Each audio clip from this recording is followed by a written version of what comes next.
Alrighty. Alright, we are live! We're live, ladies and gentlemen. Alright, so what's up, everybody? Peter Gilmore here for video number 2 on this late Monday night, July the 11th, 2022. I hope you went to 7-Eleven and got your free Sloopy. I didn't, but I didn't have to because I'm not going to go all the way across town to get one, but it is what it is. But happy 7-Eleven to you guys. Well, now, if you're watching from somewhere else, it's now July the 12th, 2022. About to hit the midpoint of July. Probably about the midpoint of the summer, so summer's, about to end in about a month, a little over a month and a half, so get out while you can. But anyway, on this late Monday night, thank you all for watching right here on Killer of Demons 669. Thank you for watching. My name is Peter Gilmore. If you didn't know that by now, you should. Thank you all for watching. Make sure you like the video. Hit that subscribe button. Eat my pants down in the description box below. And as always, friend me on Facebook. Follow me on Twitter, Instagram, and Facebook. And share the video all over the internet.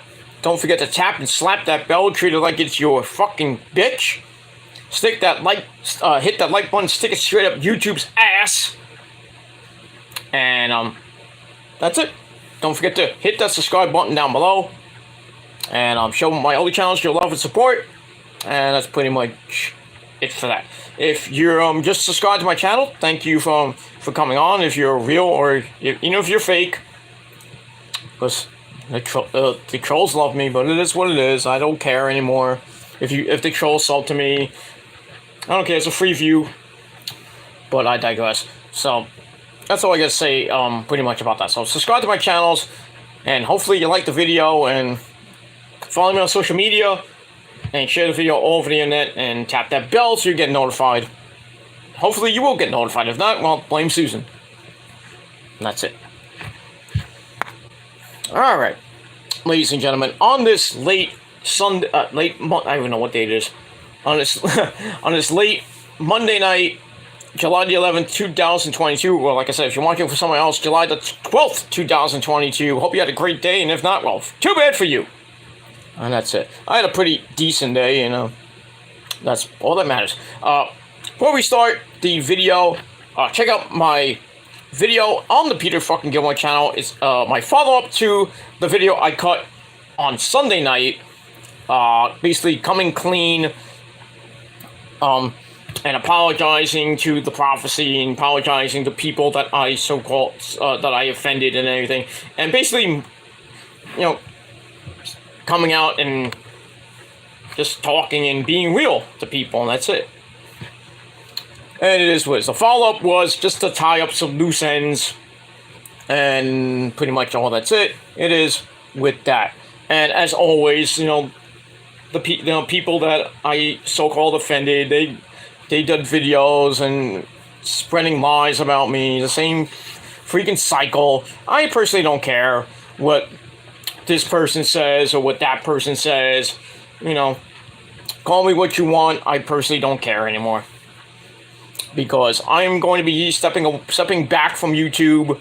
I'm still going to do my reviews, but I'm taking a step back a little bit, Probably after this week, I'm probably going to take a step back and not be on as much as I used to, but it is what it is. I'm just going to take a little bit step back from social media and YouTube and just start my journey to fix myself and fix myself for the better. It's not going to be an easy process, but eventually, with time and, prayers to the Lord, upstairs the man, the Lord, Jesus Christ, that I'm going to hopefully fix myself and be a better person. And that's pretty much it, because my life's kind of spiraling out of control, and I need all the help I can get before I do something that I'm gonna regret for the rest of my life. And that's pretty much it for that. Because Karma may have bit me in the ass, but I'm still here doing what I'm gonna do, and I'm still gonna do what I came to do on this website, and that is try to entertain you and just shoot the shit with my friends on vlogs and on reviews, just hanging out with my friends, talk about professional wrestling or anything I feel like talking about, and that's pretty much it. As far as the these insignificant people, well, I personally don't care what they say anymore, and they can do 6,000 more videos about me, continue to stalk my channels, but I personally don't give two shits about them anymore. They can all, well, go away. That's all I'm going to say about that. They can go somewhere else, because I'm going to go in a different direction. And hopefully all my faithful subscribers will follow me on that journey, and if not, well, then hop off the train, because the train has come to a stop, and we're going to take off the weak passengers. We're going to get the passengers that we don't need on our train, and then we're going to keep going on, because the train does not fully stop, and it will not stop no matter what. That's it. Alright, ladies and gentlemen, like I said, the first two videos of my first part video on the Peter fucking Gilmore channel from Sunday night. Check that out first, and then check out the follow-up to that right after that. The link to the second part will be in the description box later on, or you can just hit the link to my Peter effing Gilmore channel and just watch those two videos, and that's pretty much it, along with my other videos as well. That's it. Alright, on this late Monday night, it is time for your Monday night, late night, Monday night.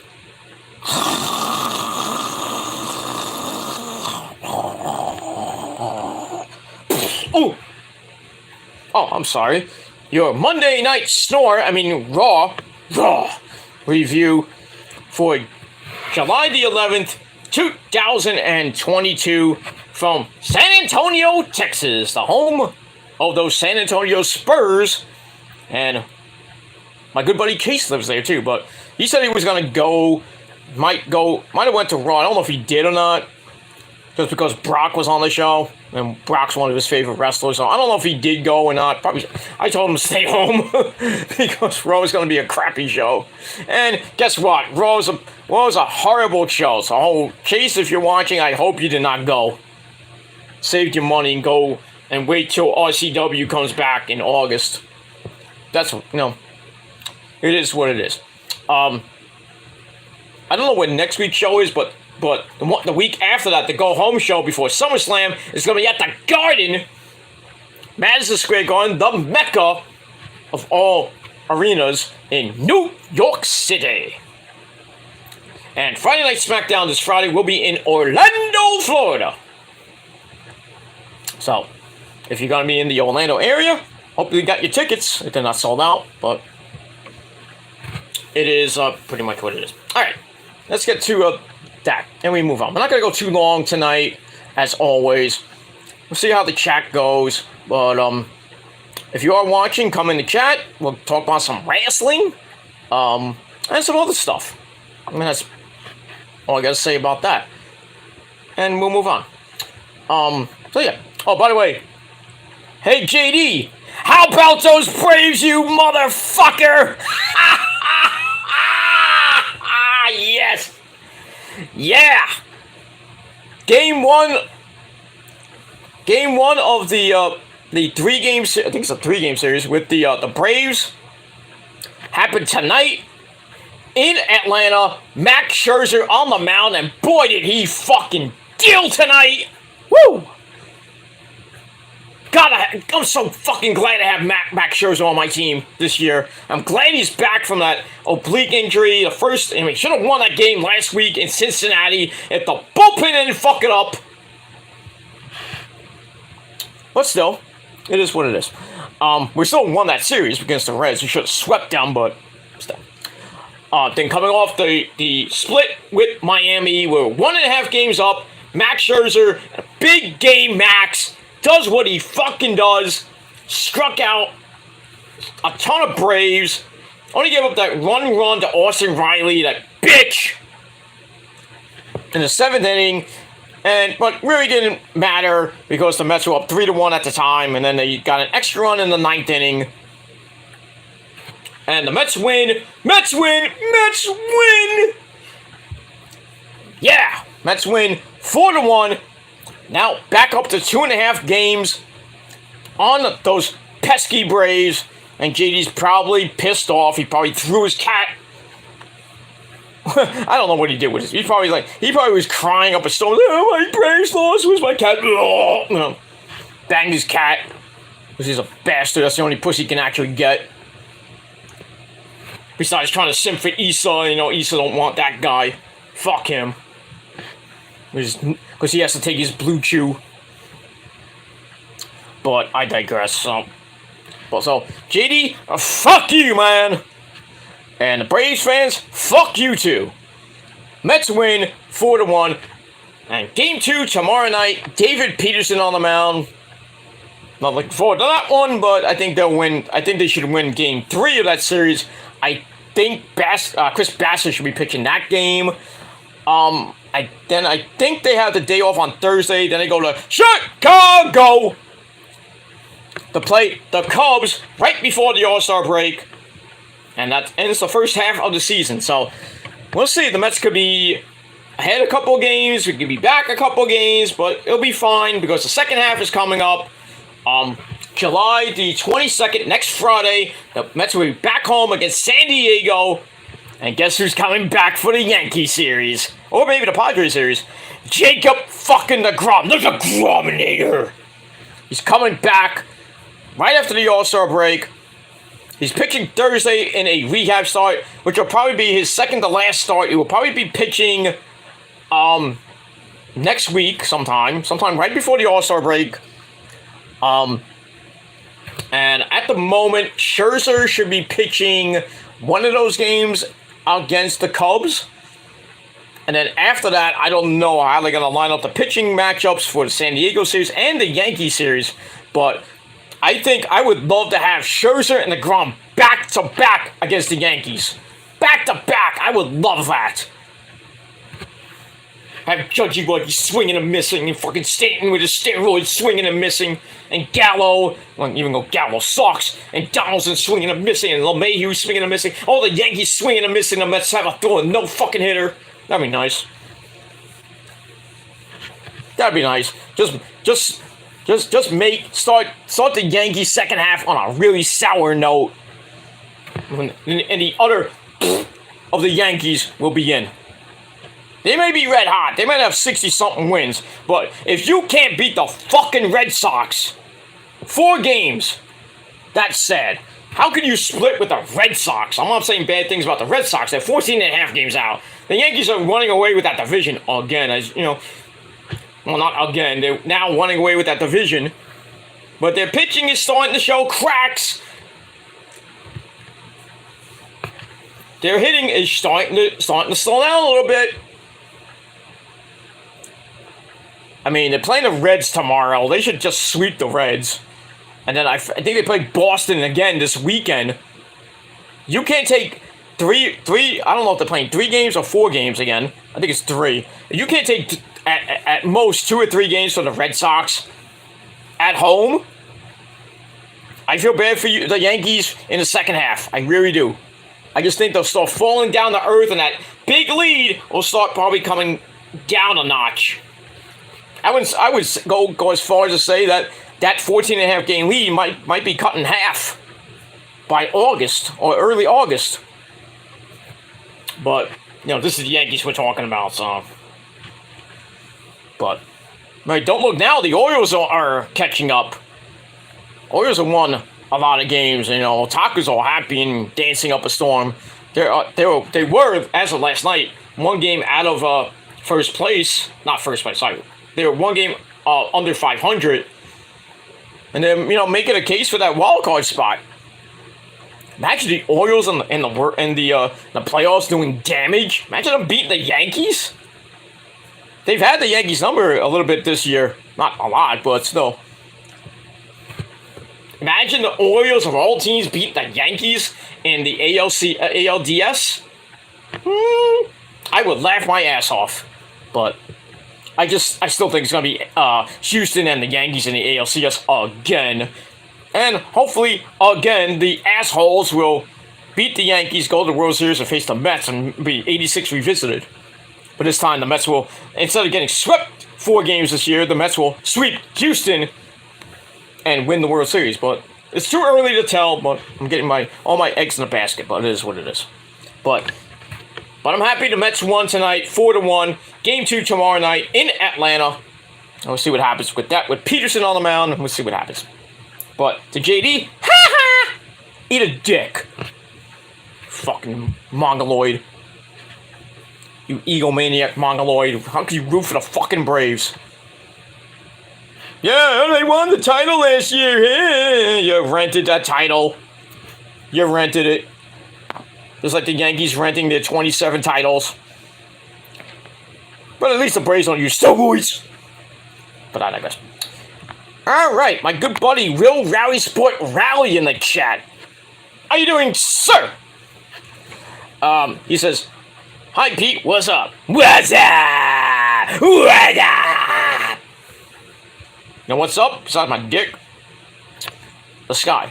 No, nothing. I'm just kidding. Not much. I hope you had a great day. I believe it's 6 o'clock in the morning in wherever you live. I think you live in I believe you live in England. So top of the morning to you, love. You want to have some tea and crumpets with the Queen? Or do you? So is it you or I obviously know my tennis lives in Australia. I don't know if it's you or him. Well, if you live in Australia, well, happy Wednesday to you then. But it is what it is. But thanks for coming on. That's it. Then he says, ha! Well, ha! Yeah, to the Braves. Ha! Fuck them. And fuck the Yankees too, and they're fucking fake fans too. It is what it is. And guess what's coming in about a week or two? Football, the National Football League. In the league where they play. For pay. So, training camp is going to be beginning pretty soon. Yeah, can't wait for that. See what Debo goes if he decides to stay with the 49ers, which he should. Get his money. Stay with the Niners. And see what the Trey Lance show does. But I heard something that Jimmy Garoppolo is still on the Niners. Please, for the love of God, let that not be true. Please. Can somebody tell me, like, if Jimmy Garoppolo is still on the Niners? If he is, why? I thought he was a free agent. I thought his contract ended. I was like, he's still there. Why? I don't want Garoppolo. I'd rather bring back fucking Kaepernick out of obscurity. Hey, Colin, we're sorry about what happened a few years ago. Get back here. Even though he tried out for the Raiders. Don't know if he made it, but that would be nice to see on January 1st when the Niners play the Raiders in Las Vegas. Freaking Colin Kaepernick getting back at the fucking 49ers. Please no. Please no. And that's pretty much all I gotta say about that. So football's about to begin. Hockey, the draft happened. Rangers got a good draft pick. And that's pretty much it. They did do a skate this morning, and then I think it's like a rookie camp thing or something like that. That I saw it on the Rangers Instagram, and they're doing a morning skate, and then they were talking in the locker room. I guess it was a rookie thing. I don't know what it was, but whatever it is. But hockey's just around the corner too in a couple months, and I would just say October the 11th at the Garden, a rematch of the Eastern Conference Finals. Tampa Bay against the Rangers at the Garden. It's going to be red fucking hot. And the redemption tour for the Rangers will begin on October the 11th. And you know who will be there. Me. That's all I'm going to say about that. we move on with that. So, hockey's coming up soon. Training camp's coming up soon. And by September the 8th, we're going to have the 2022-2023 football season. And we'll see what happens with that. The Niners will play on September the 11th against the Bears. And the Giants and the Jets will play against the Titans. And I think the Ravens, the first game. The Jets play, I think the Ravens, the first game. Taco's going to have fun with that. I'm not personally going to watch that game. I might watch a little bit of it if I'm around. But mostly I will be watching the 49ers Bears game on the rich man's cable. That's satellite. That's red zone for you dumb people at home. That's it. All right, let's get to Monday Night Raw. Let's not waste any more time. Chat room's wide open. If you want to come in, for those sub to me for 4 weeks or longer, you can come in. Anybody else? You can't come in. Too bad for you. And that's all I gotta say about that. All right, Monday Night Raw emanated from the arena in San Antonio, Texas. Wasn't really a good show. The first segment was great with Brock, and then after that, shit. And that's it. All right, so we start off with a video of from SmackDown with Roman Reigns, our tribal chief. We must acknowledge him, the unified heavyweight champion of the world, and the Usos, we the ones, the unified tag team champions, and my name is Paul Heyman, talking about SummerSlam and, you know, people booing him. It's like, oh, some people are booing me, but you have to acknowledge me. And then, they really didn't mention Theory on that show. Just basically Roman just saying, I'm gonna smash Brock Lesnar, you know, Heyman's little things like, I want you to be the GOAT of GOATs, and this is gonna be your greatest match of all time. Something like that. So got that. So, that's that. So we are in the arena. We begin with Brock Lesnar. Comes out with his cowboy hat, not doing cowboy shit, but he comes out and he's like, I'm Brock Lesnar, look at me. Dun, dun, dun, dun, dun. Howdy. And gets in the ring after a long ovation by the crowd. So he tells God to bless Texas. Well, yeah, bless Texas because Chase lives there. My good buddy Sloan, otherwise known as Prince Idol, lives there too. And many other people that I know lives in Texas. So anyway, God obliges, because he's God. And Brock has a little extra twang in his speech, you know, little drawl, if you will. I guess that's the word I'm looking for. That too. So anyway, he calls Roman a hog and says that Roman's about to be slaughtered like the ones on his farm that he slaughters all day. I'm like, what the fuck are you talking about pigs for? Okay. But anyway, then he says, at SummerSlam, the tribal hog is going to get an ass kicking. Well, that remains to be seen. Alright, after that, we hear from, my name is Paul Heyman, who comes out to assure us that they, on the island of irrelevancy, well, I can't even talk. The island of relevancy are booing as well. And then Brock's like, well, speaking of hogs. Oh, he isn't a hog, he's a walrus. But, you know, Heyman is fat. You know, here's what it is. So Heyman says that it bothers him that they've gone from Mania to here, playing right into Brock's hands. Roman defines his greatness by pinning his opposition and making them tap out. But we've done this for 20 freaking years, and Heyman defines Brock's legacy by annihilating people, putting them down for good, taking them out of action, breaking necks, this and that. So Brock must put Roman down. Then that's what he's gonna do. Brock's like, I don't care if you send if I send Roman to the hospital or the morgue. And Paul's like, that's not a man, that's a beast, an avenging badass that wants revenge against Roman. Then he tells Brock, I give you my word, they are approaching 700 days. I think that's actually, as of SummerSlam, it will be around a little over 700 days, maybe.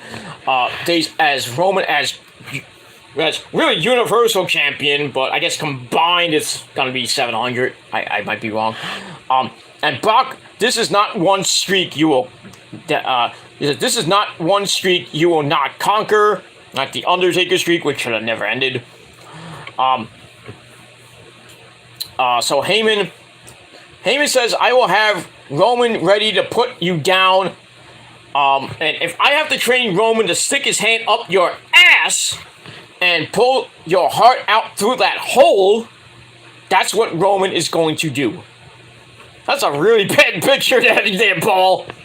I mean, I love to do that to some people, but, you know, sickening as it may be, but, you know, that's just a bad fucking analogy.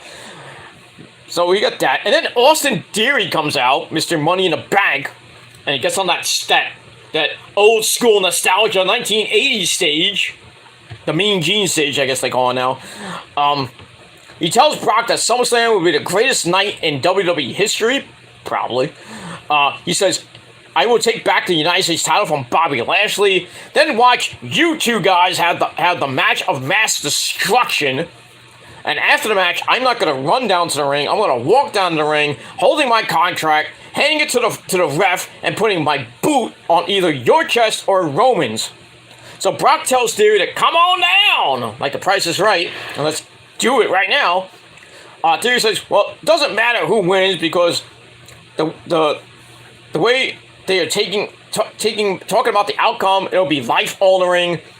And then he says, Paul, maybe you should listen to Brock because I have some footage that shows that Brock doesn't give two shits about anyone but himself.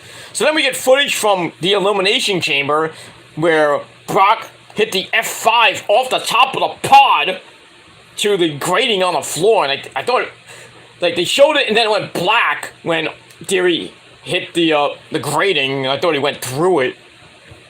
We can't show that. Pussies. Get that.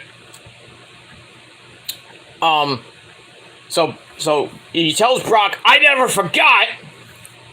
And then we see Chad Gable and Otis, the Alpha Academy. And I guess Otis is fine after puking his guts out last week. Maybe he took some Metamucil or a whole ton of milk of magnesia or Pepto-Bismol. But it is what it is. So they come and they try to attack Brock, and they got a little bit of an advantage. Gable comes in, clips the leg of Brock. Brock doesn't fall. Otis and pounces on him. Brock's still on his feet. He hits Otis with a clothesline, knocking him down. Then a big belly-to-belly suplex on Gable. And then another clothesline to Otis. And then they go outside. Brock has the steps, clocks Gable right in the face with it, then Otis a few times. Then he tosses the steps in the ring, grabs the chair shots to the back, like sickening chair shots to both members of the Academy. Then he grabs Gable and hits another belly-to-belly. I think it was on the floor. Then he heads over to Otis, picks him up on his shoulders and hits looked like an F5, looked like an AA on Otis through the announce table. That hit Barry Saxon. Damn. And that's pretty much it, and that ends the segment. So I gave that whole thing 3 out of 5 stars, and probably was your segment of the night. And that's pretty much it. And we move on from there. Alright, so then we see the Mysterios coming to the ring. Rey Mysterio and Dominic Mysterio. Booyaka, booyaka! 619. So, Rey Mysterio is about to have a match with Fiend Balor of the Judgment Day. So we go to commercial, we come back, Judgment Day heads to the ring. And before we have the match, we have some talk. 30 minutes of talking. Of a segment. We had the first segment with Brock, and then the next segment lasted until 8:30, and finally got the match started at around 8:30. Now it's like my ex Ashley Marie used to say, a little less talk and a lot more action here on BCR. I mean on Raw. Let's talk more action, assholes. Reminds me of that indie show I went to. I think it was Tier 1 Meteora back in 2016. Nick would know this, but Nick's not here right now. But he would know that. Yeah, there was a segment when everybody was fucking talking, and I'm like, and I yelled out to him. I forgot there was I forgot the name of the wrestler, but I said, "Hey, are we gonna dance or are we gonna talk? I mean, are we gonna talk or are we gonna wrestle or are we gonna talk?" And the guy goes, "We're gonna talk." And everyone's like, "Oh shit, you got owned, dude!" And I'm like, "Fuck you, I got owned." I was like, "Shut up, you marks! You fucking mark!" I want action. I don't want to hear 30 minutes of a fucking promo. I'm not into like 10, 15 minute segments. I mean, come on. Let's get to the action here. I mean, if it's before a match, then I'm like 15 minutes, and then we're gonna have to, and then they're gonna have people come out, and that takes another 5, 10 minutes, depending on who it is and the entrance. I'm like, come on! What are we missing? I want the match! That's why I hate segments sometimes. They last too long, and they're boring most of the time. But anyway, Damian Priest says what happened last week. As they showed them attacking Ray in the back, was justice for the way things used to be. He says, for instance, in 2 weeks, Ray will be celebrating his 20th anniversary in the WWE. I think that coincides with the biography of him on A&E. By the way, if you didn't see the Undertaker biography, and then afterwards the Rivals episode with him and Kane, you missed out! Good thing I DVR'd that. So I watched that all last night before I went to bed. Because, you know, so I'm a big Undertaker mark, so. And a semi-Kane mark. But that episode last night was just, Good. And it's going to be replayed, by the way, on next Sunday, too. So, if you missed it, you get to watch it next Sunday. Probably after the next episode, which I don't even know who's next week. I think it's DX, or hopefully not the Bella Sluts. But, still, the Undertaker biography is, I would say, 10 stars! But it is what it is. So they mentioned that. Then Priest says, face it, Ray, you're done, you're washed up, it's over, retire! He's like, you have nothing to offer Dominic, no wisdom, no strength, so basically trying to continue to try to recruit Dominic. So Priest says, all you have is an ugly mask, you're old, you're tired, you do circus tricks that are not, I guess talking to Dominic, circus tricks that are not even yours. But we have something more to offer you, Dominic, a whole new set of rules. And then he says, the future of this business will be decided by the Judgment Day, and you're welcome to join our cause. Rise with the Judgment Day or continue to fall alongside your father. And then Finn Balor was like Damien's like getting really fired up, and Finn's like, hey, S.A., take it easy, tranquilo, you know, why you all hide up, take it easy. So Finn calls him down. He asks Dom, when is he going to learn? You gotta start seeing things like them. Ray, the legend, no one else is a legend, Edge. And what happened to Edge? We took him out. So basically saying that it's like, well, you're a legend, we're gonna take you out. Okay, you're not Randy Orton, you're not the Legend Killers. Okay, shut up. Alright, then they show the footage of them beating up Edge.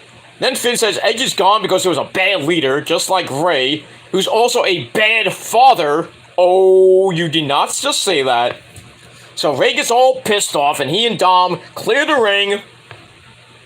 And that's it. So, like I said, after all that, 30 minutes go by, and then we have this match. But the segment I gave 2.25 out of 5 stars, and that's it. Alright, then we go to the match. Priest stays outside, and Dominic does too. And it was a decent match between these guys. Didn't they fight like a week or two ago? Why does Raw have fucking rematches all the time? And same thing with SmackDown. Have you noticed that SummerSlam card is rematches? It's basically rematches from WrestleMania or Money in the Bank or Backlash or maybe Hell in a Cell. Like, fucking rematches. I'm like, come on. The biggest party of the summer, like your third biggest pay-per-view of the year, and you have fucking rematches. Except for Pat McAfee and Slappy Happy Corbin. That's the only actual match that's not a rematch. And technically, Liv Morgan is supposed to face Ronda Rousey. And maybe Natalya. But who knows what's going to happen with that? I mean, I mentioned today that Natalya, they had that video of Natalya no-selling Liv Morgan's finisher Oblivion at a house show. I think it was last night. And then she got up like the Undertaker, started pointing and yelling at Liv. And then she goes on Twitter, it's like, oh, it's nothing. It's water on the bridge. I just thanked her for putting on a good match. And then people like, bullshit! And then I was watching my good buddy Deluxe Man, Alex's World, or whatever you want to call it. He played an interview, and basically Natalya said that I'm tired of being disrespected and stuff. So now people wondering, is Natalya gonna be next to ship out like Sasha and Naomi? And Sasha's already looking for bookings right now, I heard. Tony Khan, where are you, Tony Khan? You have a call on line 1. It's Mrs. Mercedes Varnado. Pick up the phone, Tony. Just saying. That's it. So we'll see what happens with that. So they got that match, which could be a turn into a triple threat match, because they're doing that at house shows, and Liv is winning, and Liv is getting a big reaction, which is surprising to WWE management. But still, Liv is just a placeholder for either Ronda Rousey or when Horseface Charlotte Flair comes back, which could be, who knows? Who knows? Maybe a Clash of the Castle. I don't know, but it is what it is. And Bayley, where are you? I don't know where you are. But when she comes back, I hope she goes, ding dong, hello, I'm back. I think she's gonna come back and face Bianca, because that feud didn't really end. So we got that. And who's Bianca gonna face at SummerSlam? Looks like it's gonna be Becky Lynch in a rematch from last year's SummerSlam. Even though they fought after that too, but still, it's the 1 year anniversary of Becky coming back to the WWE and beating Bianca in 29 goddamn seconds. So they could run that again, but you think Becky's gonna win? Probably not. Probably not. And that's it. Alright, so we get to this match with Ray and Finn. Which back and forth, pretty damn good. Looked like Ray hurt his knee because he was hobbling to the ropes. They did a spot where he jumped, like a slingshot plancher or something like that, and he fell on his knee really hard. And I was like, oh no, not another freaking knee injury for Rey Mysterio. See, Ray hobbles to the rope, slides under the bottom rope, hits Code Red on the outside, and he's still grabbing his leg as we go to break and come back. Ray's kicking some ass, hits the 619. Then he tries to drop the dime from the top, like, Eddie Guerrero, they say, you can't do it like me, Ray. But your son, or my son, I mean, they say, he's my son. He goes, Dominic, I'm your papi now, you pedo. So he tries to go for the frog splash. Finn moves. Then a crucifix pin for a near fall. Finn gets right up, catches Ray on the apron, but Ray hits a shoulder, then a right hand, bounces back in, legs on the shoulders. Finn grabs Ray, holds the head, drops a fist on the chest, so hits 1916. Then he goes up top, hits the coup de grace. 1, 2, 3. Finn Balor gets the win. Match was not bad, so I gave it 2.25 out of 5 stars in an 11-minute match. And that's it. After the match, Dom comes in to check on his dad as Finn and Damian Priest stand over him, and they start talking smack to him and basically saying, think about it. So, we'll see. Is Dominic finally going to turn on his dad? They should have done that 2 years ago, or a year or two ago, but they didn't want. Ray's like, I'm not going to do this. We're not going to have father and son at WrestleMania. So, I don't know if Dom's going to turn heel. I don't know. I don't think he should join up with Judgment Day, but it is what it is. And as far as Rhea Ripley goes, she was seen wearing a heart monitor. So, yeah, that brain injury really fucked her up. I hope it's not like she's wearing a heart monitor because she has a heart problem. I would think it's just because of the head injury. Maybe she has vertigo like Kenny Omega has. I don't know. But hopefully, Rhea is not a serious thing with Rhea and she can come back to the ring. And we'll see what happens with that. Let me move on. Alright, after that we get the man! Well, can't call him the man anymore, but I call him the man anyway. Becky Lynch comes out looking pretty nice. And she's coming out to do commentary for the women's world title, the Raw Women's Championship match between Bianca Belair. She's Bianca Belair. She flips over the hair. It's not even her hair. She's Bianca Belair. So she comes out, dancing and skipping. She's dancing, Dad! Look, she's dancing with that fake hair, Dad! Look at her, she's dancing like me, Dad! Stop it! And you, stop it!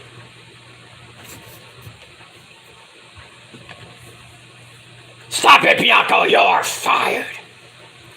Anybody see the memes today of the girls, eating bananas? It's like, this is NXT tryouts for Vince or something like that. Or this is Vince's tryouts or something like that. It was hilarious because of the whole oral sex thing with Vince. That's hilarious. But I digress. Are you suck my grapefruit? Suck my dick, you are. Ah, Vincent Kennedy McMahon. Suck the genetic jackhammer. But I digress. So then we get to this match number 2. Bianca Belair versus Carmella again! How many times are we going to see these two bitches fight? Come on! And Carmella gets a fucking rematch because of attacking freaking Bianca Belair at Money in the Bank. She gets a fucking rematch? Well, yes. I saw this coming because that's what happens. Bruce! And Vince, and whoever is on the creative team, because as we all know, WWE creative is uncreative about being creative. Absolutely. Why did this match have to happen? Why? And I agree with Becky. It's like, why did Carmella get a title shot? It's like, I should get a title shot. Well, you didn't earn it. But it is what it is. It was an okay match. Nothing great. Bianca hits a really sloppy glam slam. I wonder where she thought of that one. Jade Cargill, because she was at the same event in Atlanta, that NASCAR event. Surprised they didn't go up to her and she was like, hey, I'm Bianca Belair. Hi, I'm Jade Cargill. I'm a better wrestler than you. Could have had some sparks, but, here's what it is. So just a sloppy glam slam.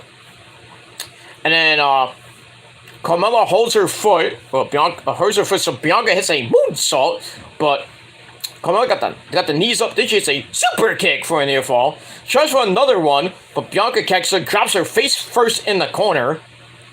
Then she sets up for the KOD, but Carmella holds onto the ropes with her hands, then her feet.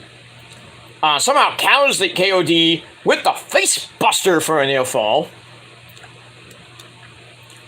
And she's all pissed off. And she goes back to work on Bianca, but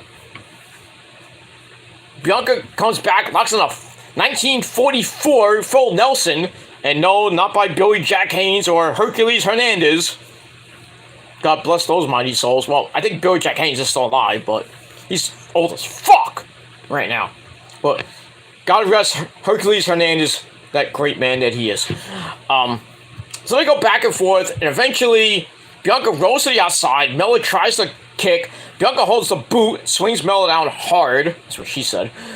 She heads to the top rope. Mella rolls to the outside to avoid the pain.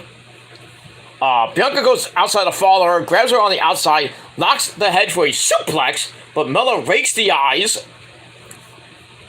A la Rodney Piper. Then Bianca shoves Carmella into the ring post. Ouch. As the referee's at 5. And then Bianca's like, I can't see! And then the referee hits 8. Becky runs up on Bianca to distract her. And then Bianca's like, what the fuck you doing here, bitch? Get away from me, bitch. I'll fucking kill you. And then the referee hits 10. And Bianca Belair gets counted out thanks to Becky Lynch. So Carmella wins the match by a count out. So the match gave 2.25 out of 5 stars. Carmella, after the match, grabs the belt. Then she's like, I'm the champ now. And Corey goes like, oh, my wife is the champ. With his needle cock. He needs the blue chew. So blah, blah, blah. Corey's going nuts, coming in his fucking pants. Somebody get that man a new pair of underwear. And, that's, pretty much it. I guess Carmella forgot the rules of the match. Because you can't win by count out. And then, like, Carmella's like, yeah, look at me, I got your belt now. And Bianca's like, motherfucker. Smacks her hits her with a right hand, then picks her up, hits the KOD, laying that bitch out. Done. That's all I gotta say about that. And we move on from there. So it looks like we're gonna get Bianca Belair and possibly Becky Lynch at SummerSlam, which would be okay, but God forbid they put Carmella in a triple threat match at SummerSlam. Nobody's gonna see that. Everybody's gonna be like, fuck this shit, I'm out. Go to the concession stand or the merch table or the bathroom. Because nobody's going to see that. I don't want to see it. And that's it. Alright, then we get Miz TV with everybody's favorite person, The Miz. And his guest this week is Tommaso Ciampa, the Psycho Killer. I don't know why you took his first name out. I guess WWE loves to go on a first name basis. Next thing you know, they won't call Finn Balor anymore. They'll just call him Balor. Then they'll call Priest and Balor. Stupid. So anyway, Ciampa wants the eyes of the world on him. No one commands the people's attention more than The Miz, so he's basically kissing Miz's ass. Miz agrees, then he promotes his hit TV show, Miz and Mrs., in season 3 right now. Not even a good season. The first couple episodes have been boring. The only good thing about it is seeing Maurice's hot fucking body and her tits. Good lord. Mike Mizanin, you are a fucking lucky guy. That's all I have to say about that. You suck as a wrestler, but you can get a hot piece of ass like Maurice Willette. You're doing something right. Even if Maurice says you have massive balls. There's a shirt too on WWE.com. Issa showed it tonight on her watch along. It says, "Hi, I have massive balls," and I forgot what it says on the back. I forgot what it says on the back, but imagine somebody walking down the street with that, and somebody looks at your shirt and is like, "Hi, I got massive balls," and some guy looks at it and is like, "Oh, yeah, I'd like to see that." Then again, a girl will be like, "Oh, really? I can see that." And then he has big balls and a tiny cock.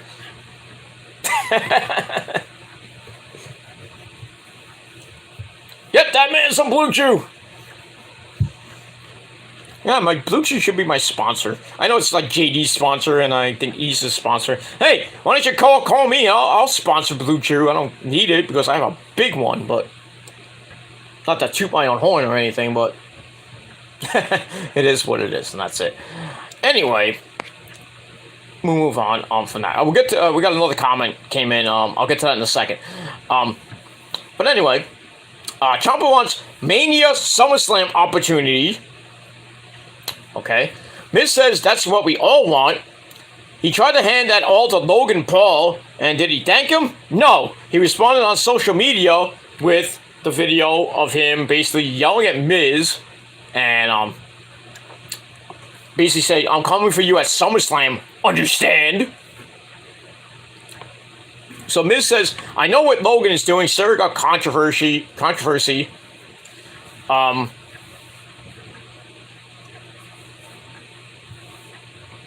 Then he says he retracts his statement and to take his offer, or he'll find someone else." Then they start talk about AJ Styles, who they beat up last week, and then AJ comes out and says, "I've heard enough." Tells Miz to shut the fuck up. Basically, no one cares what both of you have to say. I've been attacked every time. My back's been turned. Then he teases bringing up Miz's balls. Miz tried to stop him, then AJ's like, "Oh, you got tiny, tiny balls." And then AJ's like, "This all sounds like the action of a man who is a coward with tiny, tiny balls," like I said. So AJ clears the ring with a chair as Miz and Ciampa are outside the ring. And then Ezekiel comes out. It's basically the same person. So he says, "I realize that I've never been introduced. I have never really introduced myself. So my name is Ezekiel. I'm Elias's younger brother." And I'm like, "Shut the fuck up! You're Elias." So he tells us, he's like, "My brother used to talk how great you were, AJ." He was also insistent upon the fact that the Miz has tiny balls. I'm like, So Ezekiel says, "I've spoken to Adam Pearce and it is official. We're going to turn this match into a tag team match, player." So Miz thought he was going to get a 2-on-1 handicap match, and now Ezekiel comes out making this a ridiculous tag team match. But still, I gave the segment 2.25 out of 5 stars. We get to the match. Pretty much back and forth match. Didn't really give two shits about it. But we're going to get near the end. And AJ was taking on the Miz. Hits a gut buster for a near fall. Then a fruit roll up for a near fall. And by the Miz is all pissed off. And then he calls for the end, tries for the skull-crushing finale. AJ turns it into a Ushigoroshi on the knee for a near fall, as Ciampa's there to break it up. Ezekiel tosses him to the outside, then into the table. Still didn't hit Byron Saxton. Damn. That's two. Then we get a drop kick from the Miz, sending Ezekiel away. And then Miz and AJ in the ring. Miz goes for a move in the corner. AJ stops, rolls into the calf crusher, and looks like Miz was about to tap out. But Ciampa runs in to stop the pin. He attacks AJ, starts beating the living shit out of him, and the ref's trying to get him off. But he couldn't. He's counting 1, 2, 3, 4, 5. And then he calls for the bell, and AJ and Ezekiel win by disqualification. Nothing to write home about. I gave the match 2.25 out of 5 stars again. After the match, AJ hits a phenomenal forearm on Ciampa, knocking him out as Miz runs up the ramp like a little bitch. And that's pretty much it.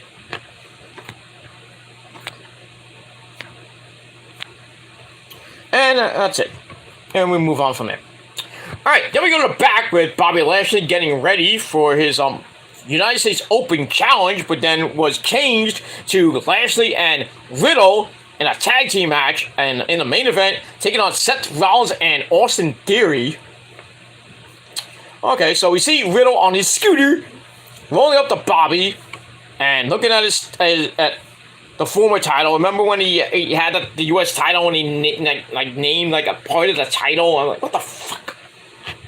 So anyway, he starts talking to the title and everything. I'm like, you shut up. Lashley's going to make Theory pay. Riddle's like, don't sweat it. You'll retain the title come SummerSlam. Then he offers Lashley a Stranger Things viewing party. Was that in episode 5 up now? I don't know what. I think the whole season's up, but I guess Lashley and Riddle haven't watched the entire thing. I will say Stranger Things 4 is fucking epic, especially that episode with Metallica and Eddie Munson. Hoo-hoo-hoo-hoo! That's metal, motherfuckers. That's metal. And now people are buying Master of Puppets now. 36 years later. That song and the album going up the charts. Holy shit. The power of Metallica. What's up, there, dudes? I just want you to know this is Lord Over talking to you. Thank you all for buying Master of Puppets.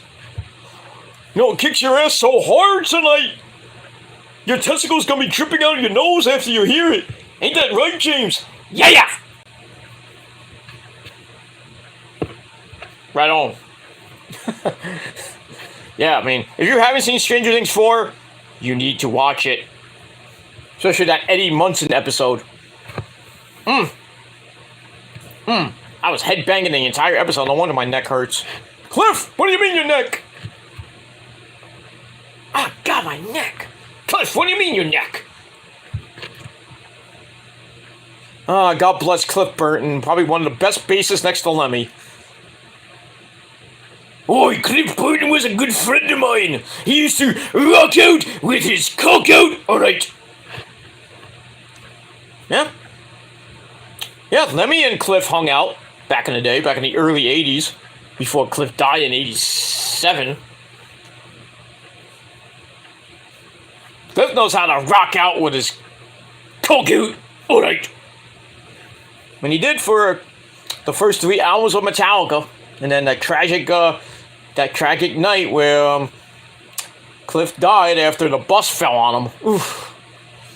And then Jason Newsted took over, and then we all remember the Jason Newsted days and the great albums that came out. And Justice for All, there was no bass on that. Well, I don't know. It was just a really angry album, and because they were grieving for Cliff, obviously, and they just went into the studio, made probably one of the most violent records of in Metallica history, Justice for All, and there's no bass in it. It was just double bass drums and 2 guitars. No bass at all. That kind of pissed me off. I want to hear bass guitar in a fucking album. I mean, come on. I was like, hey, we got a new bass player, but you can't hear him on the album. But you can hear him on the Black Album, and then you can hear him on Load and Reload, and then Garage Days Revisited, or Garage Inc. they call it. You know, get him for all the great albums that came out after that. You know, all the way up until when Jason left the band, and then Robert Trujillo came in for Saint Anger, and then Death Magnetic, and then Hardwired to Self-Destruct. And Robert Trujillo's been in the band for like 20 years now, I think. He used to be playing with Ozzy. And then before that, he played with Suicidal Tendencies. All I wanted was a Pepsi. All I wanted was a Pepsi.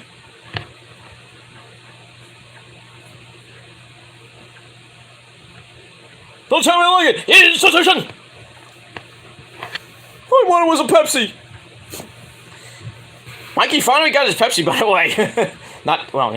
If you follow Suicidal Tendencies, you know what I mean. It's a joke, but he finally got his Pepsi. Eventually, like 30-some years later. I got my Pepsi! Couldn't just somebody hand him a Pepsi at a show back in the 80s? Hey, Mikey, you want a Pepsi? Oh, you only wanted was a Pepsi. Here's a Pepsi. Or you could have just signed a deal with Pepsi and you got a lifetime supply of Pepsi. Go figure. But still, Suicidal Tendencies is a great band, by the way. If you haven't seen them, go see them. And same thing with Metallica. If you haven't seen Metallica, they'll probably be dead by the time you see them. But I mean, they're all in their like late 50s and almost early 60s now. But still, rock out with your coconuts. I don't know if they're gonna make another record, but they've been touring basically with the Hardwire Global Hardwire tour. They were doing Europe now. So I don't know if there's gonna be a new Metallica album coming out in. I doubt this year, probably next year. Well, who knows with them? Maybe 2024, 2025. Who knows with those crazy kids? I know In This Moment's coming out with a record pretty damn soon. Not even a record, it's an EP. Not a studio album, but it's Blood 1983. Which I still don't know the details of that. But I know the only thing I do know is that Maria put up new stuff on her website. Like, weird looking glasses that freaking Becky Lynch bought. And some slippers with the moon symbol. Some of the weird stuff that Maria has, you know. Not that I'm gonna buy it. I might buy the slippers, but not that I need more slippers. I already have the slipper. I just bought new slippers. I don't have them with me at the moment. Then I bought Rosa bought me baby Yoda slippers, which I barely wear anymore because I have the new ones that she bought me. Just like slip-on slippers now. And then she bought me the beach slippers that I take to the beach and I wear for the summer. But wouldn't hurt to get another some slippers from Maria Brink's catalog, well, merchandise store. But it is what it is. But the Blood 1983 album probably coming out pretty damn. I would say when the tour starts at the end of August or early September, it'll probably come out. Like I said, no details on what the hell it is. I'm thinking it's like a reissue of Blood. Just like a remastered version. Which will make no sense because Blood, they had the original Blood, for the original version of Blood, then you have Blood at the Orpheum, or the, I think it's the Blood at the Orpheum, the deluxe edition. Which I think it's called, I think it's just called the Blood the Deluxe Edition. With the DVD of Blood at the Orpheum, their first live on DVD. But this one, I don't know. I'm thinking it's probably going to be, I would think Blood in its entirety, but just different. I guess we'll find out in the next coming weeks what it is. But I'm getting it. Probably I see how it's going to be on Amazon. I mean, I will download it on Spotify, but I'd rather have the physical copy because I have all the In This Moment albums from Tragedy all the way up to Mother. So why not? I don't have them all signed. The only ones I have signed is Star-Crossed Wasteland and Blood. I think, no, I don't have Rituals. I don't have. I have Ritual. I have the album Ritual, but not signed. I wanted to get it signed, but I haven't been like to a VIP, and I haven't met the band in years. Sucks. I gotta see the Mother of Mayhem before I hit the bucket. You know what I mean? Which won't be anytime soon, because In This Moment they're in their Maria's gonna be 44 this year. No, 45 this year. And most of the other members of the band, besides Randy Weitzel, are going to be in their 40s. I think Randy's about to be in his 50s. So, I mean, they probably have a long way to go. I would think this is going to be technically their 8th album was an EP. So, not LP. It's an EP, which doesn't really count as a studio album. It's just like a mini LP. Which could be new stuff, it could be old stuff. Not new stuff, I should say. It's probably like new recordings of Blood, the Blood album, or it's just like new stuff. I think it's new stuff. That's why they're calling it Blood 1983. I think, but we'll have to see what happens with that. Alright, move on. Alright, so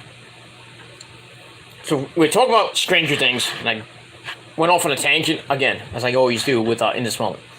So anyway, Riddle offers Lashley a Stranger Things viewing party. He's afraid of Vecna. That's a member, somebody in Stranger Things. But with Lashley, maybe he won't be. Lashley says, I've already seen it. And was like, well, I'll see you later. Bye. Go smoke some weed. And that's it. And that ends the segment. So I give that 2.25 out of 5 stars. All right, we're going to paraphrase for a little bit because it's 2 o'clock in the morning. I got to go to bed soon because I got to work tomorrow. Got to make that money you wish you fucking had, you fucking idiots. And that's it. All right, match number 4, Alexa Bliss and my first wife, Asuka. Nobody is ready for Asuka. Sit my dick. They take on Nikki Ashhole and Doudrop. And that's it. Back and forth match they went. And then they were beat up on Lexi. Lexi gets the tag to Asuka, comes in like a house of fucking fire. She hits the sexy hip attack on Piper, goes for a near fall. Nikki then shoots Asuka to the outside. Piper tries for a senton splash on the outside. Thankfully, Asuka moved out of the way. She would have been probably dead. Well, in the ring, Lexi hits the Lexi DDT on Nikki. 1, 2, 3. They get the win in a little over 4 minutes. I personally didn't care because this match made no sense. I mean, they tagged last week in a 6-woman tag match with Liv Morgan. And now Lexi and Asuka are now a team? I guess because Liv won the title. Now, Lexi and Asuka don't have much to do. It's like, hey, why don't you put them as a tag team? Why not? Why not? We need tag teams anyway because we're not gonna do anything with the women's tag team belts. I think they're extinct. Why don't you just bring up the NXT women's tag team belts and have like Corey Jade and Roxy on Raw and SmackDown? I just probably gave him an idea, but at least you got to do something with that horrible women's division that's just extinct. But it is what it is. Let me move on. Alright, so after the match, Asuka and Alexi celebrate. Then we switch gears to the whole Usos Street Profits controversy. With the ending at Money in the Bank. So then the Usos come out. And then we're supposed to get Angelo Dawkins and Jimmy Uso in the match. But first, we have to have some talk. Oh, God forbid. If I was still with Ashley Marie, I'd be like, say it again. A little less talk and a lot more action here on BCR. I mean, Raw. Get it right, woman. I'm sorry. Anyway, so the Usos speak about sound like a broken record. Basically. Then go on like a broken record. They say they'd be crying too if they got pinned by the Usos. And basically the same thing's going to happen at SummerSlam. They're going to retain the titles. As long as the special guest referee can count the 3. And we're back. Sorry about the delay. Buffering delay. We're back! So they're hoping the referee can count the 3. So they're going to get another one. Then the Street Profits come out. And they say, we didn't know you were so scared. They say, we hit you with all you got. And Montez says, my shoulder was still up. And make no mistake about it, I'm serious. At SummerSlam, we're taking the belts. And you know why. Because the Street Profits are up. And we want to get the smoke. And the breakup at SummerSlam. And then of all people, R-Fool comes out. I mean, R-Truth comes out in a referee's outfit, and he has a certificate. He's like, oh, I got a degree in being a referee or some shit. And then he tells us what's up. Well, not you. And he tells both teams to calm down. We're in the city of brotherly love, San Antonio. I'm like, oh my God. Can they fucking release this guy? Please fire him. Get him off my TV. Then he says, I'm a certified tag team counselor. He's like, can we all just get along? Can we just get you off my TV screen? You bum. So anyway, he's in the ring. Jay tells Truth that he's been around the family for a while, but he needs to get out of the ring. we're trying to handle some business. So Montez says, well, unless you have a referee shirt, you can get the fuck out of here. So Truth being Truth pulls out another certificate, says, I'm a certified referee. Then he hands the certificate to the Street Profits, then tries to remove his shirt a la his childhood hero, John Cena, and fails miserably, so the Street Profits have to help him take his goddamn shirt off. I'm like, this is pointless. What the fuck is this shit? And then it doesn't end because Truth tells him, I'm just auditioning. I want to be the ref for SummerSlam, and even gives him a 3 count to show how good I am. Then he calls out some charges. I don't know what that is.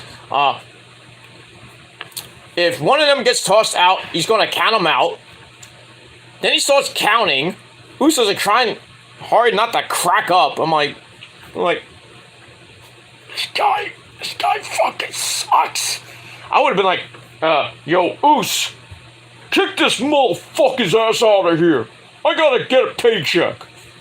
What's that, Us? Hit something with super kick this motherfucker. I would have fucking turned him around, give him a go color and not care.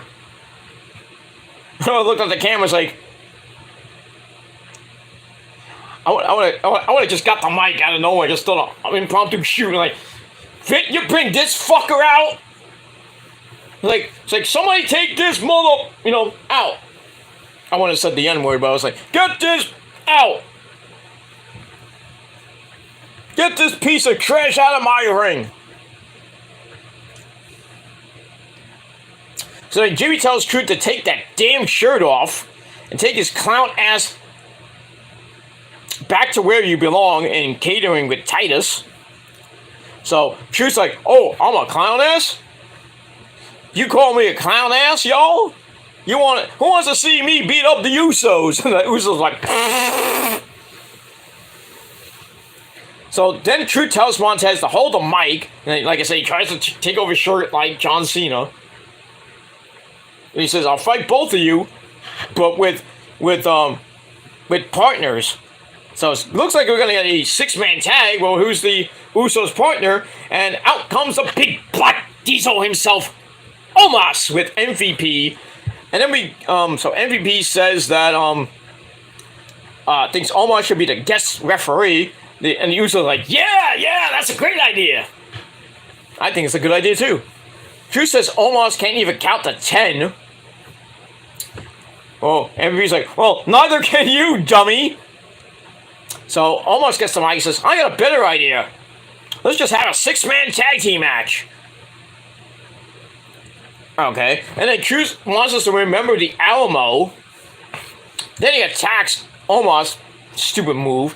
Omos grabs the Street Profits, tosses them into super kicks from the Usos, and then a big boot to our fool. And then the Usos and Omos circle them, and they stand tall. So, we're going to get a 6-man tag team match? Yeah, we are, after a whole bunch of talking and then a beatdown. I don't know how much time this show had of just wrestling, but at least it wasn't like SmackDown when it had 17 minutes? Ugh, that's horrible. Just sitting through that. I'm like, I'm here to watch some wrestling. I didn't hear people talking. I want to do that. I watch it on TV at home. But it is what it is. So then we get to this ridiculous fucking 6-man tag team match. And I'm just going to go to the end. Dawkins comes in like a house of fire. Jimmy with an insigity. Dawkins is still standing. Then hits a spinning clothesline. A big high kick in the corner by the Usos.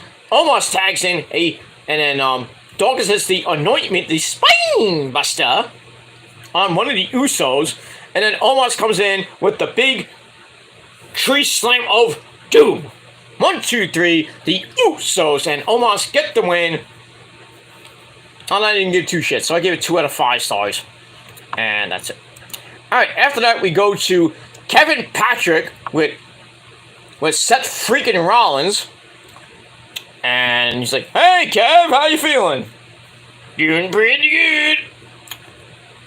So Seth feels great. It's Monday night, and you know what that means. 3 hours of boring as fuck wrestling.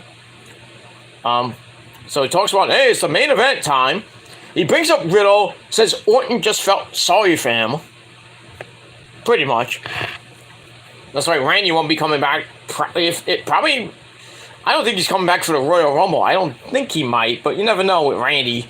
But I hope he does come back at the Rumble and wins the Royal Rumble, not Cody.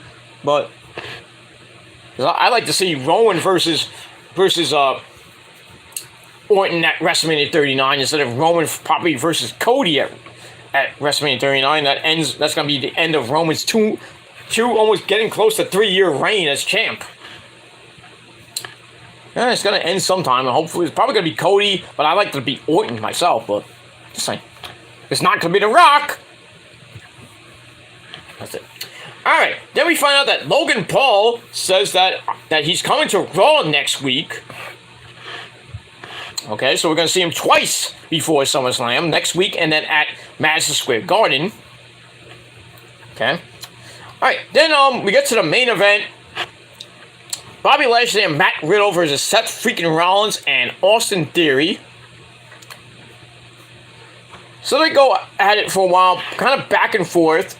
Lashley stuffs Seth, gets him on his shoulders, but then Theory comes in, Riddle kicks him in the chest, and Lashley sends Seth into the ring post face first. Ow.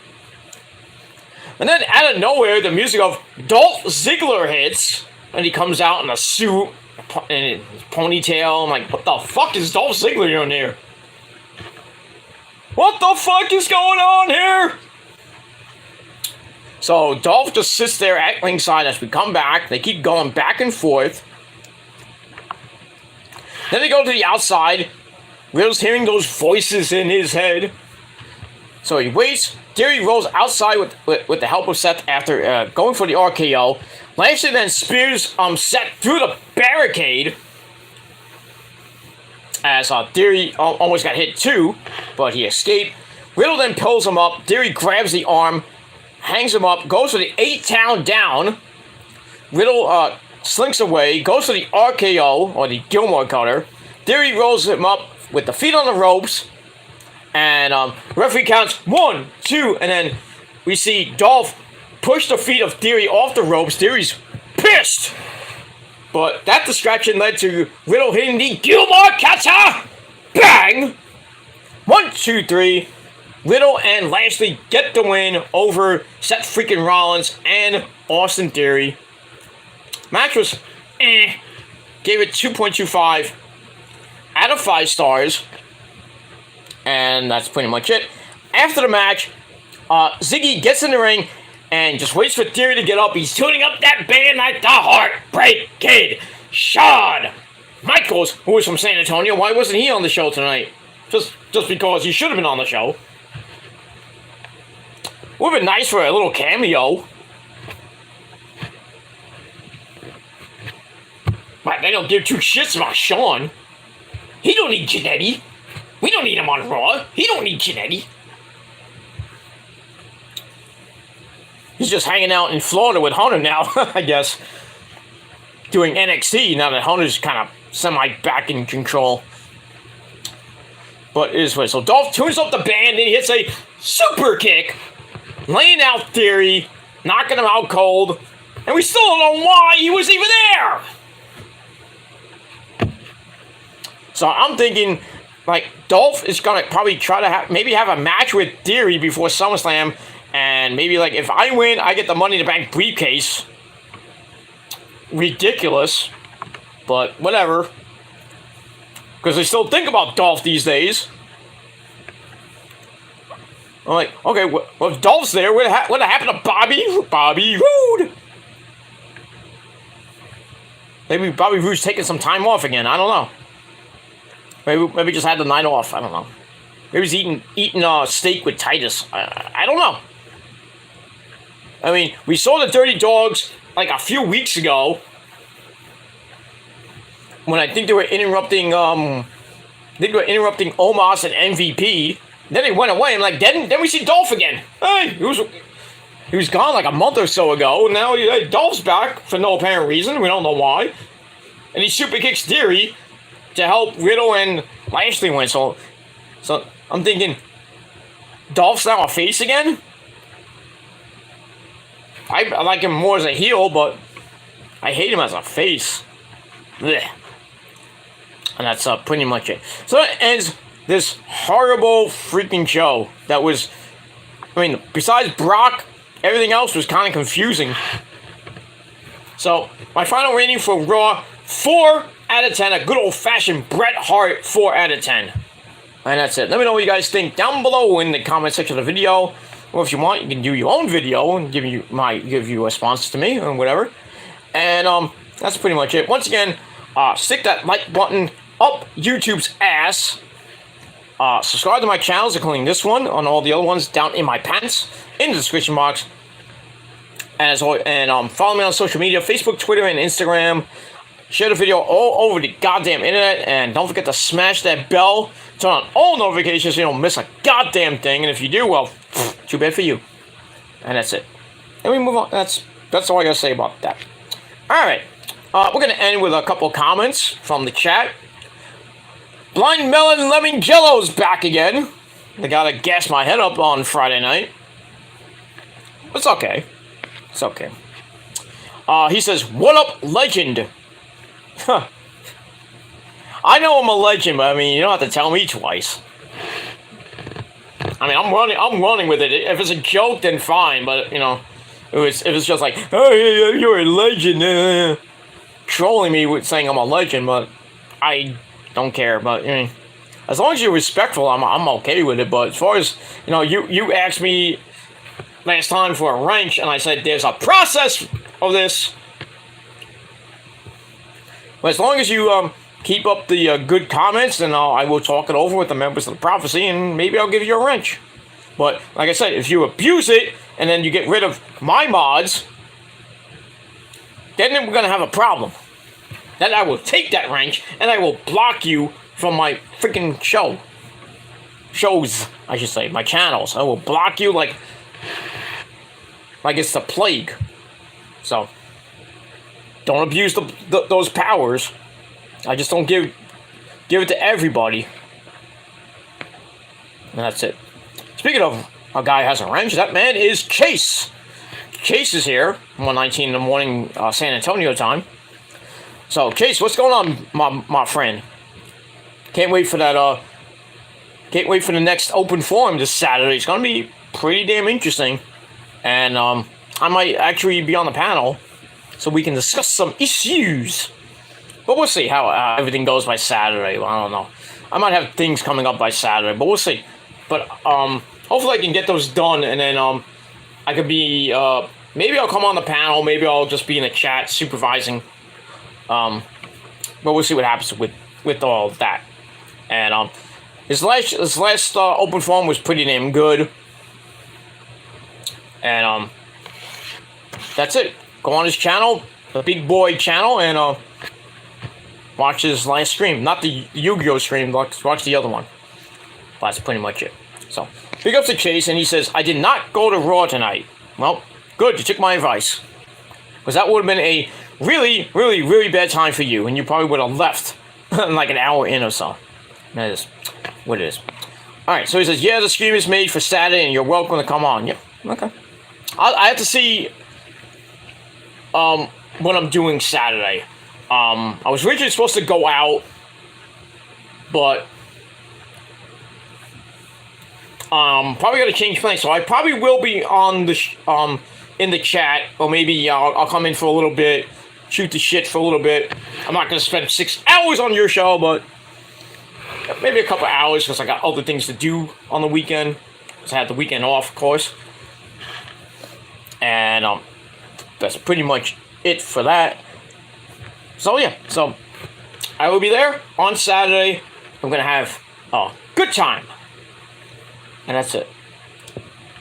We're just gonna shoot the shit. We don't have to talk about anything that I already talked about. All right, the link for Chase's stream is in the chat. If you're watching this on the replay, it'll be in there as well. or just go to Chase's channel, the Big Boy channel, and it should be on the homepage. And that's pretty much it. But yeah, so yeah, gonna promote Chase's stream this Saturday at 3 p.m. I don't know if that's my time or it's Chase's time, but we're gonna have fun. Got some topics to discuss, and we're just gonna shoot the shit.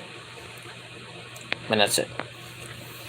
The stream will be for like 2 or 3 hours at most. Okay. I'll see if I can stay on for all of it, but like I said, I might have other things to do later that night. But we'll see. I mean, Sunday I will be incommunicado once again, but only for a little bit. I won't be out all day Sunday, but I'm just going out to dinner with the missus, and that's pretty much it. I'll not be on Sunday at all.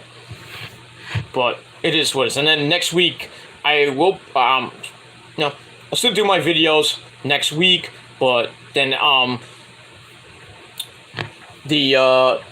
not this Friday, but next Friday's SmackDown Rampage video will probably not be on late Friday night. It'll probably be sometime on Saturday the 23rd. Well, yeah, well, actually, the day before that, the 22nd, I'll be home late because I'm going to Atlantic City that weekend, for the day before. So, but when I come back from Atlantic City, I'm going to do a quickie stream about Death Before Dishonor, because that's the 23rd. So the morning of probably the morning or the afternoon of the 23rd, I will do my SmackDown Rampage review, and then the Death Before Dishonor live stream review will be probably maybe that same night, or I don't know if I'm going to get up on the 24th, because that's a certain someone's birthday, and I might not even be on YouTube that day, so I might not be able to even do a video, because, it's a special day for you-know-who. I gotta be nice, and, God forbid she gets drunk and then, just jumps on my dick all night, but, because, as we all know, drunk birthday sex is the best sex of them all. Oh, absolutely. So, I'm gonna give out some vitamins and some minerals and some milk and all that other good shit on, that day. So, we'll move on. We got some good stuff for Saturday, trust me on that. Oh, I can't wait. I can't wait for that. Can't wait. But I think I know some of the topics that you might talk about, Chase, but I'm not really going to talk about those certain topics anymore, because I already talked about it. I kind of breezed over it with my last two videos I did yesterday and today. I breezed over it, but I'm basically done with those insignificant pieces of crap, and I'm just moving on. And when I go on your panel, I'm just gonna go on there to have fun. That's it. But it's your show. Do whatever you want. I'm just gonna lay back, and that's it. So that's it. All right. So once again, Chase's stream this Saturday at 3 p.m. on the Big Boy channel. Come in and act the fool, but if you're gonna come in and act like an asshole, well, you're gonna get blocked. And if you don't like it, well, too goddamn bad. And that's pretty much it. So that's it. All right, everybody, that's it. Once again, 4 out of 10 stars for Raw. It was a horrible, confusing show. And we'll see what happens on Friday Night SmackDown. We're going to have Liv Morgan once again on SmackDown. That's pretty much it. That's the only thing they advertised. I think they maybe advertised Roman as well, but I don't think Roman's going to be there. But I know he will be, not this week, next week. I would think he'd be on the next 2 episodes of SmackDown, the 22nd and the night before SummerSlam, which is in Nashville. So that SmackDown will be in Nashville at the arena in Nashville, and then the next night is going to be in Nissan Stadium, and I don't know where the August 1st show is. I don't even know what that is. I think is that the London show? the London UK show, Raw. I'm not sure on that one, but in any event, we'll see what happens with that, the aftermath of SummerSlam, as we roll into the month of August, and then we get ready for Clash of the Castle in September. And we'll move on from there. And that's it. There is talk of a NXT pay-per-view in August. So I guess we'll have to watch NXT to see when that could be. Another premium live event for NXT, or I would just call it another NXT takeover, but it's not going to be named an NXT takeover. I don't know what it's going to be called either. I really don't care. I would be surprised if they call it Bash at the Beach. But it is what it is. Let me move on. Alright, Chase then says, we have better stuff to talk about than ugly dolphin head losers. Okay. I'm just going to leave it at that. I'm not saying one word about that. Chase said it, so deal with him. I'm just a messenger. So it's my show. I can read whatever the fuck comment I want. And it is what it is, and that's pretty much it. But yeah, that comment I will agree with, and that's all I gotta say about that. All right, thank you all for watching. Thank you to Chase, Real Rally Sport Rally, and Blind Melon Lemon Jello for coming in, and anybody else who watched, thank you for the free view, assholes. And that's pretty much it. So thank you all for watching. Check out my first video. Link will be in the description box, or just go on my Peter fucking Gilmore channel and you can watch the first part and the second part and all my other great videos. As that's pretty much it. Did get a couple of extra subs today. Even though it'd probably be troll counts, but 404 subs on the Rant channel. Thank you all for that. And over 1,200 subscribers on this channel, 1,204 to be exact. As we're on the road to 1,225, 1,250, maybe 1,300 by the end of the year. We'll see what happens with that. And that's it. It's like, tell your friends, and that's pretty much it. Tell your friends and everybody to subscribe to my channels, and then we'll go from there. And I said, don't forget, August the 9th, coming up in, I think, for about 4 weeks away, under a month to go. August the 9th, big freaking stream, 13-year anniversary of this channel, not this channel, sorry, of my YouTube career. We're going to have a big stream, we're going to have a big party, open forum. We're going to talk. I might do it on StreamYard. I'm thinking about it, but I might just stick to YouTube Live and just talk about our journey through 13 years, the highs, the lows, the really, really, really lows, and we'll discuss the future of my YouTube channels and my YouTube career, where I will, if I decide to stop and just go somewhere else, or just stop completely, which a lot of people would love for me to do, but I don't have to listen to you. You're not the boss of me. Only God is. You're little pawns in this little plan for me. So I have a destiny to fulfill, God damn it, and I'm going to do that. God will guide me to my destiny. And he will just get rid of you guys. That's all I gotta say about that. So yeah, we got that coming up in a little bit. In a couple weeks, we also got Prophecy Live videos coming. The first couple weekends of August 13th and August 20th, we will be live at WW and Outlaw Wrestling. And that's probably it. Maybe at that Black Label Society concert, maybe, but we'll see what happens with that. I don't think I'm gonna actually go to it, so I'm just probably gonna take those, just do the wrestling shows, and just have to miss Zach this time in Brooklyn. And then I will probably get tickets for Seven Dust in in New York City at the Palladium on, I believe it's September the 15th. So, I'm not going to do a Prophecy Live video from there. I'll think about doing it, but we'll see. Maybe I'll just, if I go by myself, I'll just probably, just do a quickie short saying, hey, we're live! Live from the Palladium with all these crazy Seven Dust fans! Yay! They don't know who I am. No. Sitting rock the house, and then hang out with. I'm not gonna hang out, but go into that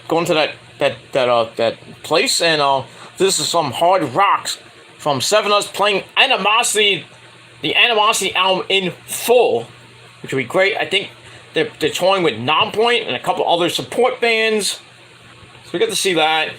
But great to see Seven Dust, Lejean and company, always a great time. Sometimes, after the show, when you go to the merch tent, they might be actually there. Not that I'm going to stay long at the merch tent, because I got to get home. I have to take an Uber home. I have to take the train home, then Uber. Because, where I live, the bus stops at 12 o'clock. So,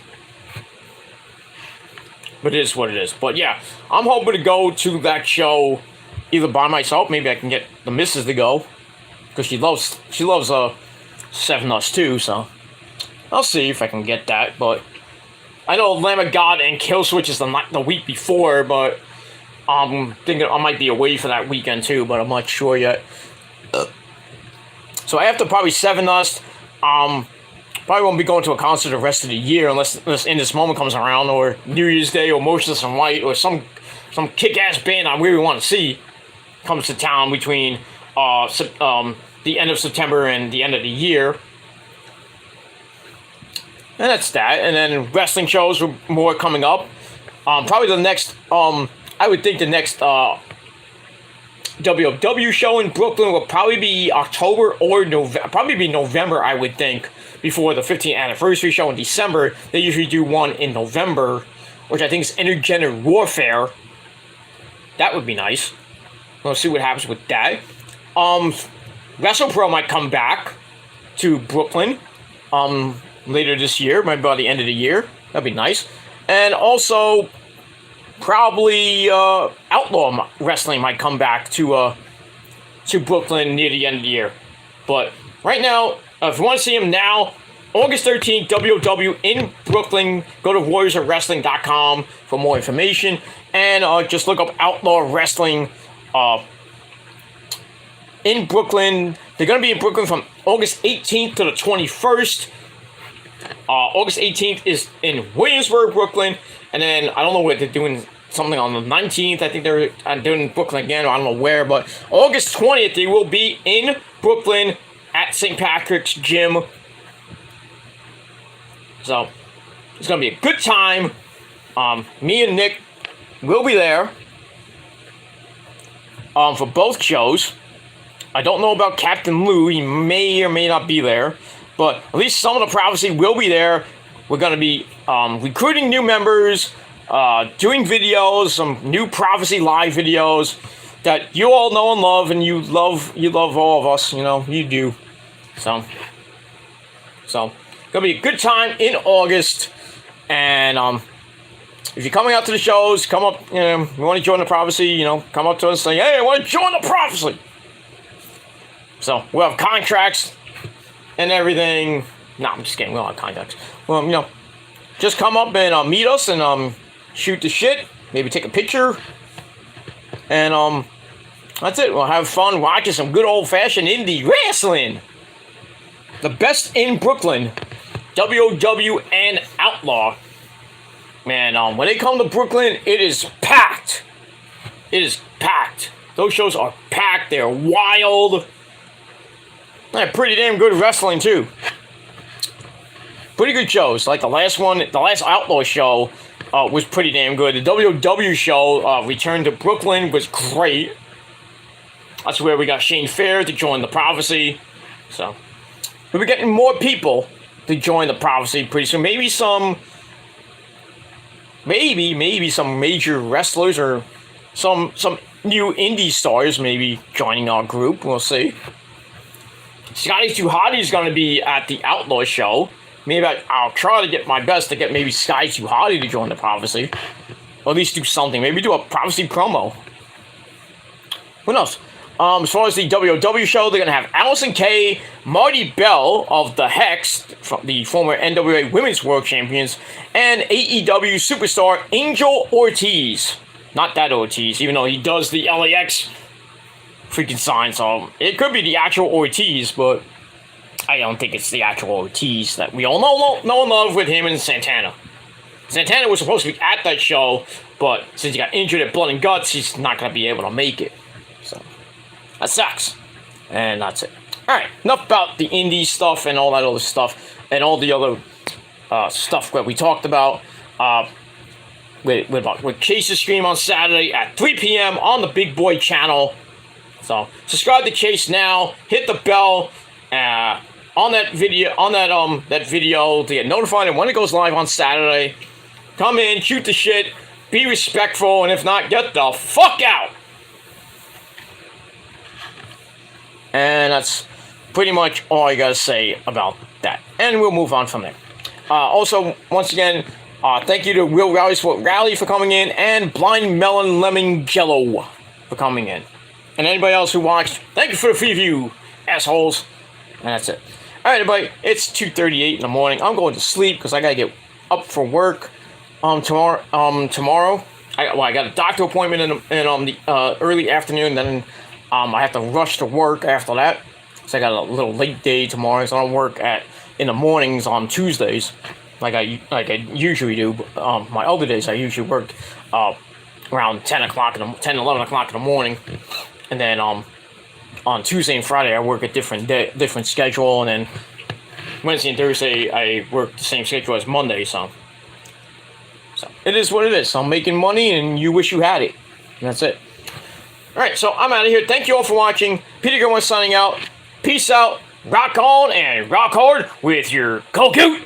I beat you adieu, as always. Don't forget to watch my part 2 video in the description box below. Subscribe to the channels. You know what else to do, so do it. And that's pretty much it. So I beat you adieu. I'm Peter Gilmore signing off. And thank you all for watching.